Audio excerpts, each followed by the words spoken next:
Hi guys, അപ്പം ഞങ്ങളിന്ന് വന്ന് ഒരു ദിവസം പാടത്തേക്ക് വന്നതാണ്. ഇപ്പം ഇതാണ് പാടത്തിൻ്റെ അവസ്ഥ. ഫുള്ള് വെള്ളം കയറിയിരിക്കുകയാണ്. മഴ പെയ്തിട്ടാവുന്നു. ഇപ്പുറത്തെ ഒരു കുളമൊക്കെ ഉണ്ട്, അതും നിറഞ്ഞ് ചളിയായിട്ടിരിക്കുകയാണ്.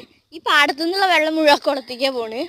പിന്നെ അവിടെ കുറേ നല്ല ഒഴുക്കുണ്ട്. അവിടെ എന്താ കാരണം എന്ന് നല്ല ഒഴുക്കുണ്ട്. അവിടുന്ന് വെള്ളം ഇവിടെ ഫുള്ള് സ്പ്രെഡായിരിക്കണത്. ആ ഭാഗത്ത് നല്ല ഒഴുക്കുണ്ട്, നല്ല ഒഴുക്കുണ്ട്. പിന്നെ അവിടെ പിന്നെ വലിയ കുഴപ്പമില്ല തോന്നുന്നു. അവിടെ കുറച്ച് പശുവൊക്കെ ഉണ്ടായിരുന്നു. പിന്നെ ഇവിടെ നല്ല പച്ചപ്പുള്ള സ്ഥലമാട്ടോ. ഞങ്ങളുടെ ജില്ല പറഞ്ഞ പാലക്കാട്. ഇവിടെ എവിടെ നോക്കിയാലും പച്ചപ്പാണ്. പിന്നെ ഇവിടെ നോക്കിയാലും പാടമാണ്. അങ്ങനെ ഞങ്ങൾ അതിൻ്റെ അടുത്ത് തന്നെ വേറൊരു പാടമുണ്ട്, അവിടേക്കും കൂടെ ഒന്ന് പോയി വെക്കുകയാണ്. അവിടെ സെയിം തന്നെയായിരുന്ന അവസ്ഥയൊക്കെ തന്നെ. പക്ഷെ ഞങ്ങളുടെ കൂടെ എല്ലാവരും ഉണ്ടായിരുന്നു.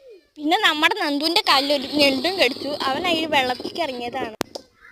ഈ ദൃശ്യഭംഗിയൊക്കെ കണ്ടിട്ട് പോകാൻ തന്നെ നല്ലൊരു വൈബ്. അപ്പോൾ ഇനി ഈ പാലക്കാടിൻ്റെ വീഡിയോസൊക്കെ ആയിട്ട് ഞങ്ങൾ പിന്നെയും വരാം. അപ്പോൾ okay, bye. See you, by.